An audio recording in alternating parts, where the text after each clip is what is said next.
Hi friends, ఈరోజు మా గార్డెన్లో మేము జింజర్ ప్లాంట్ చేయబోతున్నాము. ఆ జింజర్నే ఇక్కడ ఎలా ప్లాంట్ చేయాలి అనేసి మీకు ఈ వీడియోలో చూపిస్తున్నాను. ఇక చూడండి, నేను రీసెంట్గా షాప్కి వెళ్ళినప్పుడు ఈ జింజర్ అయితే తీసానండి.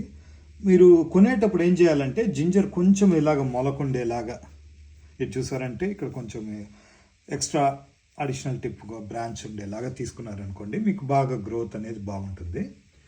నేను తీసుకొచ్చి ఏం చేశానంటే ఇట్లాంటి జింజర్ని ఒక 4-5 డేస్ పక్కన పెట్టేశానండి. ఎందుకంటే దీంట్లో ఫంగస్ ఏమైనా ఉన్నా అదంతా కొంచెం డ్రై అయిపోతుంది.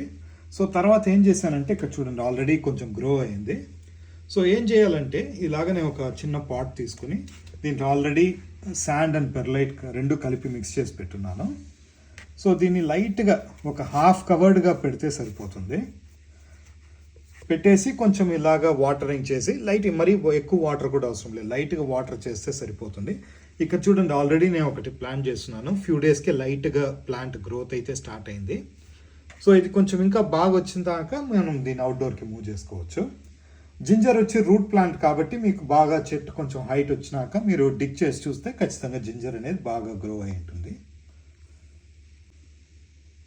సో అది ఫ్రెండ్స్, జింజర్ ఎలా గ్రో చేయాలి అనేసి మన వీడియో. మీరు కూడా ఇంట్లో ఈజీగా ట్రై చేయొచ్చు. మీరందరూ ట్రై చేయండి, మీకు ఎలాగ గ్రో అవుతుందో కమెంట్స్లో పెట్టండి. వేరే ఒక వీడియోలో మళ్ళీ కలుద్దాం. అంతవరకు బాయ్.